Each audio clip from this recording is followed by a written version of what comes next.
Hey everybody, and welcome to this episode of Transit Tangents. My name is Lewis. And I'm Chris. And today we are diving into all things light rail versus bus rapid transit. Before we jump into it though, I believe we just crossed a threshold here. We're well over 10,000 streams on the podcast now, which is pretty awesome. It's pretty amazing. So thank you all so much for the support so far. We really very much appreciate it. But and that's over 10,000 on YouTube, not including our podcast Audible versions as well, which are just about over 1,000. Or right, I think they're right at 1,000. So we are nearly 11,000 total listens. Look at that, which is awesome. We're growing. Yeah. So thanks for all of the listens. Yes, yeah. Bus rapid transit, light rail transit, depending on where you live in the U.S., you may or may not see those around quite a bit. Do we want to start off by kind of... Well, I was going to say one of the reasons we're choosing this topic of BRT, which is bus rapid transit, versus LRT, which is light rail transit, is that there's a huge discussion online that's happening right now about what is better, BRT or LRT. And I think a lot of this stems from the fact that we see a lot of light rail projects in the U.S. that we would love to see happen quickly, but the costs are just astronomical. The cost of doing any light rail or rail-related project within the United States versus Europe or Asia or somewhere else, the costs are just so much higher. So a lot of people are really trying to shift the conversation to BRT and decide if BRT is a better solution than LRT. Right. So that's kind of the discussion that I think we want to get into today. Totally. Yeah. That's a good way to frame it. And yeah, there's a lot of different reasons for why the costs are higher there and why we don't build as much of it in the United States versus other places. But do we want to start off with talking about BRT in particular? Yeah. So BRT, like I said, is bus rapid transit. So some of the hallmarks of a good BRT system over, let's say, your standard metro bus system is that BRTs kind of operate like trains, but they have the flexibility of a bus. So BRTs generally are going to be in some type of dedicated right-of-way, whether that is a protected lane, a painted lane, completely grade separated. That can take a bunch of different forms. Other hallmarks you're going to see off-board fares, meaning you go through a kiosk and pay, or you pay on an app ahead of time. You're not boarding the bus and then trying to, show the driver your ticket or pay there. Definitely something you've seen if you've watched any of our videos where we are out doing something. Like every city generally has their own little system for paying. Some of them you can pay with cash. Some of them you pay on the bus, off the bus. But making sure for real bus rapid transit, having that what was that? You had such a nice way to... Off-board fares. Off-board fare collection, thank you, speeds up the process because when the bus pulls into the station, you're not fiddling with all of that sort of stuff. You just walk on the bus, the door's closed, the bus drives away. Yeah. And honestly, the fare collection process has always, until now, was always a stressor for me if I was going to take a bus. Because I'm like, I don't know how to pay. I don't have coins. I don't have, what do you have bus tokens? I don't know what era I was living in. But that was always like my thought process. Anytime I'd go to board a bus was... And you're definitely not the only, other people we've talked to on this podcast, but in general have said the same thing. So that definitely eliminates some of that stress. You also are more likely to find nice, higher quality stations. It'll be more of a defined place versus a regular bus stop, which may or may not include a sign. Maybe if you're lucky, you'll get a bench or a shade structure. Or you can get what they had in LA, the Las Sombritas, if you spend a little too much time on Twitter and saw some of that. I don't know if you... I have not. Well, I'm excited to show you. I'll show you what one is after this and we can get your reaction. Okay. But different varying levels of structures or something to designate your stop. This is almost getting to the point where it will look like a rail station of some sort. Yeah. Routes are typically going to be spaced further apart. So general rule of thumb is a good BRT system has routes about a mile apart in length so that you have plenty of time for the bus to get up to speed and you're cutting down your total travel time across town. Buses are also typically going to be newer or more modern. So that's going to come with some amenities like Wi-Fi, things like that. As you mentioned, the bus stops are going to be more like real places. So that includes level boarding from the platform. So that's also a big difference there as well. Right, because the level boarding is important also for the same reason of not paying on board. Like if you're not needing to deal with steps in the beginning, if you have folks who need help with accessibility, whether you're in a wheelchair or on crutches. It's one less step that the bus driver needs to take in each place. And it's physically one less step. One less step. But really all of these sorts... we're actually a comedy podcast here. Yeah, we're a far cry from that. But all of these little things, though, really are trying to kind of bridge that gap, though, as you're saying, of like not quite at the same level as a rail, but better than a bus. Because the major issue that you run into with just like regular bus service, and why so many people, for the most part, don't use regular bus service or try to avoid it, is there's no real benefit to riding the bus. It gets you from point A to point B, but there's no real benefits in terms of time. That's the way I'm trying to phrase it. Gotcha. In convenience, you might have some convenience. You can do other things while you're on the bus. But as far as time goes, it is always going to be slower to get to your destination riding a regular bus in mixed traffic than it would be driving. Yeah, well, when you're looking at it from the lens of we're trying to convince people to get out of their cars and take public transit, absolutely. Right. Whereas the bus rapid transit, in its true form, like we're talking about right here, when you are separated from traffic fully and you have your own dedicated lane throughout the entire thing, you've got transit priority at lights,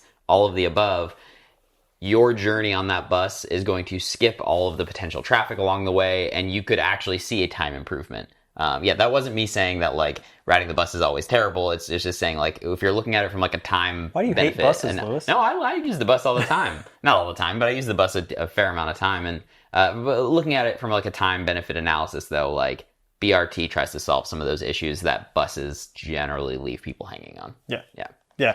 And you hit on a really important one that I was going to get to, and that's signal priority. So you can't have a BRT system, literally rapid is in the name, without signal prioritization or some type of separation from intersections. And I think that's one of the big drawbacks to standard bus service is that you still sit in traffic. Like buses sit in traffic. Right. So for a BRT, having a separated lane and having signal priority, that's a huge benefit of those systems. Yeah, and frankly, some LRT doesn't even get signal priority. As we saw, if you saw our Salt Lake City episode, the track system sits at red lights all the time. Yeah. I couldn't stop noticing it the entire time we were there, which was slightly frustrating, but it is what it is. At least they have something.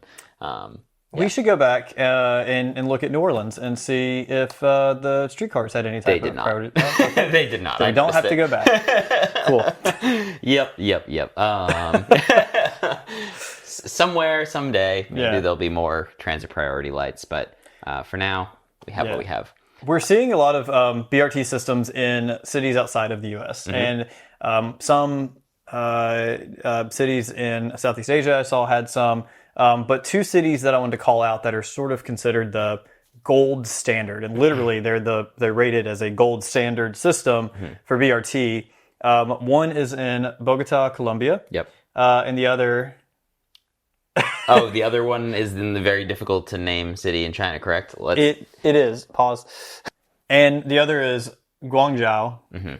If I'm horribly mispronouncing that, let me know. We literally stopped so that Chris could look it up. Guangzhou, China, has the other sort of gold-rated BRT system. And I actually have personal experience with the system in Bogota. I was on a trip in Colombia for an extended period of time back in 2019. And I got to take a couple trips on the BRT there, one from the airport and then another going from the hostel I was staying in to like an inner city bus station. It was a very impressive system. But holy cow, was it just like so busy. I'd never, you were packed in like sardines, like the whole time, which is kind of one of, we're not necessarily getting there yet, but maybe we might as well. It is kind of one of the drawbacks of BRT in the long run is like, buses are great and you can continue to increase the frequency at a certain point, but they can only get so long. And those buses, despite coming at a really high frequency, were packed. So, but the system is impressive. We pulled up this. Do you have the stat in front of you on how many people ride it? It was over 528 million boardings a year, which is insane. Obviously, well over 1 million a day. Yeah, about 1.8 million a day or so. It absolutely insane. Yeah, I don't have experience in Guangzhou. No, I wouldn't expect you to. Guangzhou, it's a very similar system to Bogota with the buses being grade separated, completely separate from traffic. Their ridership's actually slightly lower. It's about 1 million riders a day versus about 1.8 million in Bogota. Gotcha. Yeah. 1.8 million is insane. That's It's a lot of buses. And we actually looked that up, and it was around 2,400 or 2,900 articulated buses operating on the Bogota system. Yeah. Insane number. And we're talking articulated, so they have the bendy buses. the bendy buses. Yes, bendy buses everywhere. This is bendy buses. And I mean, you have to have that many drivers for all of them too. I mean, that's a massive system that they have there. So something also that we kind of see quite a bit is that a lot of cities will say that they have bus rapid transit, specifically in the United States. One of those cities is where we live in Austin. We have 2 rapid routes, as they're called, and I wouldn't call them BRT at all. They're quick. They are express buses, basically. But yeah, I just wanted to point out, though, that a lot of cities say that they have a BRT, and maybe they don't necessarily. Well, there are some cities in the U.S. that have BRT. They're not rated to the gold standard. So they're not meeting all of the design criteria that we sort of outlined earlier in the episode. But they do meet a significant portion of them, and it is still a bus rapid route. Right. Examples of those, there's the, in central Connecticut, there's the fast track that sort of takes you from Hartford and through the spine, or the middle of Connecticut. Gotcha. So there is some bus rapid transit there. In Los Angeles, there's the Orange Line. The Orange Line also has some dedicated space and I believe a little bit of signal prioritization as well. So that is a lower tier BRT system. Gotcha. But the one that's getting a lot of attention in the U.S. is in Albuquerque, of all places. Albuquerque, I believe, played with the idea of introducing a larger light rail system. But as many cities in the U.S. find out, it is incredibly expensive to do so. And so they adapted and built this BRT system. And it won a gold standard for its design. Now, apparently that gold standard didn't extend to the corridor itself. Gotcha. I don't know what that means between the difference between design and corridor, but maybe we'll have to get out to Albuquerque and. Well, I was gonna say I've actually seen some of this route in Albuquerque. Okay. The last time I was in New Mexico, which has been a couple of years now, we drove part of this route, and I do remember seeing the stations, and they're nice. They have the little sails above them. They are raised above the general road, so you have the level boarding and everything. And when I saw it, I was like, "Oh, is there a train?" And then I realized there's no rails. So BRT. Huh. I guess we weren't planning on talking about this, but something I read just this week. Houston actually had some BRT, and I believe still does right now. The current mayor in Houston has been very, anti-transit, anti-bike lane, anti-safe streets, very against like Vision Zero stuff, and is actively rolling back a lot of these things. And I believe one of the things to get the axe was a BRT extension or a BRT system that's there. At some point, I think we're going to have to do an episode about Houston with that in particular, just because every time I open up Twitter, I feel like I see another like ridiculous thing that the mayor in Houston has done. And I actually saw people talking about literally like starting a recall campaign. So was there a recall petition? So we'll stay tuned, I guess. I don't know. See what happens. Should we shift gears into light rail? Yeah. Do you want to give a description of light rail? Hey, Gondola Gang. Thank you so much for listening to this episode. We're going to jump right back in just a second. But first, if you like what you're hearing, we just want to make sure that you are hitting that subscribe button. Like the video if you haven't done so already. And we also love reading your comments. So please leave a comment. If you're listening, please consider giving us a rating, preferably 5 stars. I hope you think we deserve it, but I'll let you be the judge of that. I'll take forward the comment. Sure. So, I mean, light rail is the best of BRT, basically, except put rails on it, higher capacity for the most part. You're going to be separated from the street. In a lot of cases, you'll have the transit priority or full separation. They're definitely more expensive to put in. But I would say that in a case where you're in a high density area or in a rapidly growing area, to avoid the situation that I sort of described that I encountered in Bogota, where you have really crowded buses, LRT is going to enable you to add capacity a lot easier as you go. But again, at a cost for sure. Generally speaking, with rail over buses, you can have count on like a better schedule, things coming on time, things of that nature. But you'll still have the fancy boarding phrase again. Off board faring. Off-board faring. No, it's not. It's off fare boarding. No, off-board, because you're not on board. Off-board fares. Off-board fares. That's it. We got there. Off-board fares. Stations are going to be, for the most part, more of a place again. But they definitely vary, and I would say the definition of what a light rail system is super blurry, especially today. Yeah, because you're looking at things like you can look at a streetcar system is technically light rail. Right. You have the San Diego trolley system, which is a famous light rail system, and again, it's light rail. And I haven't seen the trolleys. I think they do look a little bit more like a standard light rail, but it can come in many different forms and with many different names. Right. It should be noted that we are not talking about subways. Subways are a little different. So when you think of light rail, granted, the New York Metro or the New York subway is technically a light form of light rail. But when we're talking about light rail, we're talking about generally on the street or above the street. It may have a slight underground portion, but these are not like all underground subway systems. Yeah. But it's, lines get a little blurry, I would say, though. There are quite a few light rail systems in the U.S. I know Denver has a fairly new light rail system as far as like it's mostly been built out in the 2000s. I looked into this a while ago. We don't have to get into when it was built, but fairly new light rail system. And it goes from their airport to downtown, so you can very easily fly into Denver and then take that train to get into the city. And they have several, lines as well. In addition to that, you obviously, where we live in Austin, there's plans for light rail here. There isn't at the moment, but there are plans for light rail here. Phoenix has a light rail system, and that's still relatively new, I believe, as well. Yep. And I mean, they've recently extended it too, as recently as in the last year, I believe. They've been opening extensions and are working on more of them. We were very surprised with the extent of the Salt Lake City light rail. We talked about it a lot in that episode, being able to take that light rail all over Salt Lake City. He said St. Louis so many times. Always want to call it St. Louis. Even when we're not recording, and be like, "Oh, we could refer back to the St. Louis episode," and I'm like, "I've never even been to St. Louis."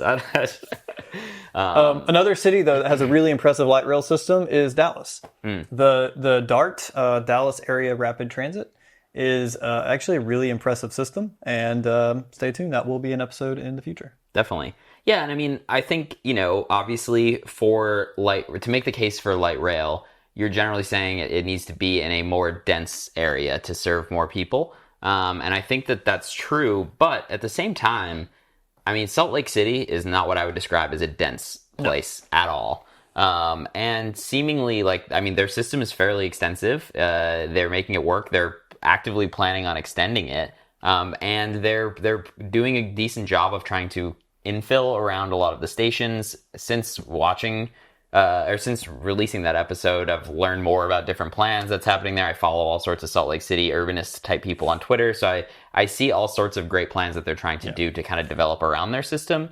And that's why I made the point earlier on to say, if you're in a city that is growing and you can plan for it right, while the density might not be there now, it doesn't necessarily mean that light rail or rail of any kind is the answer. I mean, I love looking back at historic photos from New York City and seeing them building the subway out into literal green fields. And thinking about the forethought that those people had to have. Unfortunately, I don't have the faith that there's no political will to do that today. Frown face. But I think it's important to think about in that regard as well. We live in the land of the cars, so it's hard to get that free will in there. Yeah. But you touch on a good point. There's sort of this this density factor that goes into light rail systems and making sure that they're feasible. I found some stats that the numbers. I don't have a lot of data behind where the numbers come from, but I did find a stat that said for a subway you need a minimum population density of 47 people per square acre. So pretty tight, densely populated areas, places like New York, areas of DC, Boston, Chicago. These cities have that population density to support subways. That is not the case for the majority of the country. So light rail is sort of the next option there. You still need a minimum population density of about 28 people per square acre to make a light rail system feasible. So now you're 28 looking people? about 28 people per square It's acre. fun to think about it in that sense. Yeah. Interesting. Okay. Because you have to look at the density and how many people in that Totally. block are going to be Yeah. able to use it. So there Per square acre, I mean, I know you said that we don't have all the information on this. I'm curious if they're looking at that in terms of like that's the density around where each station would be. I'm assuming that's probably what they're looking at, but I assume so. I think that would have to be sort of the core of the system would need to have that density. I mean, obviously, any of these light rail lines we talk about that go out into the suburbs, that density is going to drop off pretty quickly. Right. But yeah, around a station, for sure, you definitely want that kind of density to support the system itself. And that's why when we see things like light rail coming into towns, one of the big benefits of it that is touted is the economic development, because generally what happens is when you have a light rail system around each station, traffic-oriented development pops up, which increases that density. Transit-oriented development, right? What did I say? Traffic-oriented development. I was like, wait, do I not know what this is? Or transit-oriented development. But you have more development around those stops, and it generates a little bit more economic output as well. Totally. So yeah. Well, I think that's a pretty solid overview of light rail versus bus rapid transit. I do think there's opportunity to talk about sort of the pros and cons of each, or why you would choose one over the other. First is cost. Like I said at the beginning, cost of building any rail project in the U.S. is astronomical compared to other countries. When we talk about light rail, cost per mile in the U.S., and this varies widely, the average is $100 million to $300 million per mile. Yeah, it's insane the amount that it costs to build these. And in some cases, that's not even all of it. In some systems, it runs well over $300 million. Right. And I'm curious, I'm curious the comparison. Do we know what it is for so BRT? The comparison for BRT, general rule of thumb is BRT is about 20% of what it would cost to build BRT per mile versus LRT. Okay, 20% So discount. in general, BRT is going to cost 20 to 60 million per mile compared to 100 to 300 million. And I'm curious, I have a thought as to why. Do you have a thought as to why it's so much more expensive to do here than in other countries?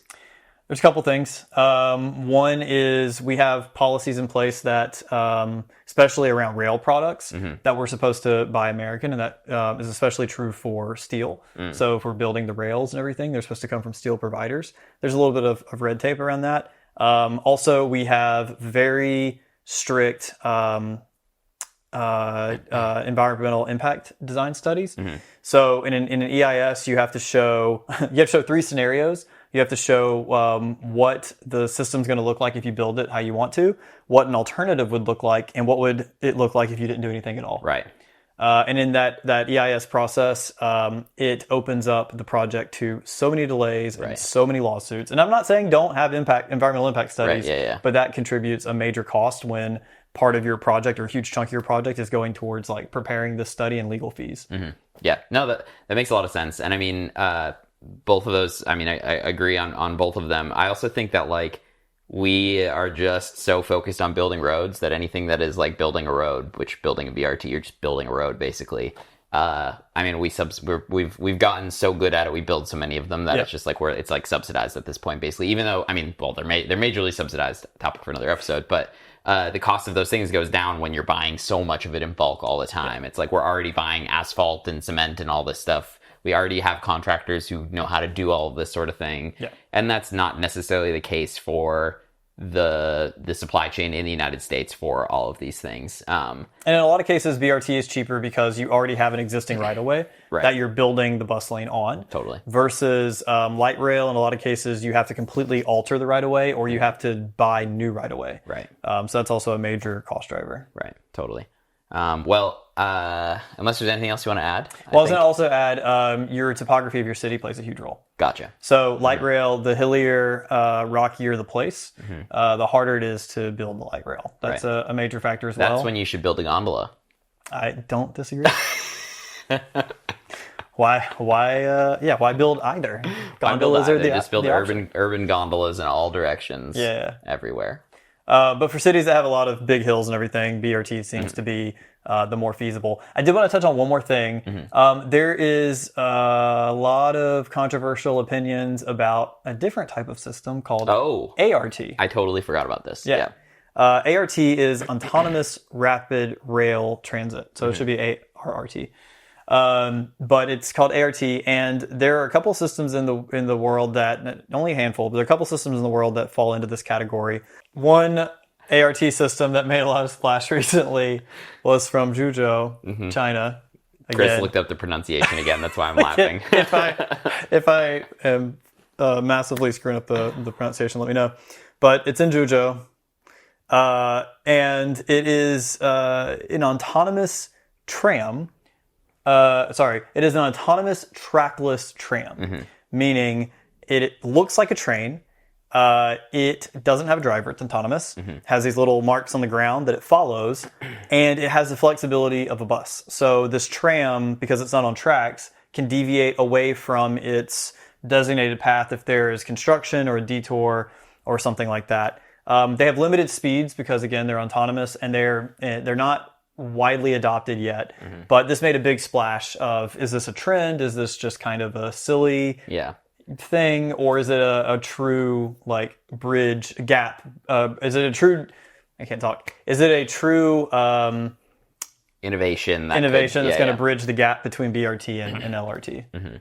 Yeah, I mean, I saw these on Twitter and TikTok. I feel like a month or two ago, and I kind of think they're a little fad-y, if I'm being honest. I think they're kind of cool, but to me, I mean, it's a glorified bus. The ones that I was seeing in use, I don't know if they were in this place or if they were in another place, but they were on the road, and I mean, there was like traffic and stuff around them and whatnot, and it feels like to me, like putting you're like dressing up your bus a little bit. I don't know. It's like an expensive bus. It's a nice bus. It's not a train. It's not really a tram. It is a nice bus. It looks like a train, and it has wheels. Yeah. But you lose the benefit of the train with sort of the flat platform. You still have to worry about the axles on this nice looking bus. But it can hold more passengers than a standard articulated bus. So it's closer in passenger capacity to a light rail or tram, but all of the downsides of being a bus. Yeah.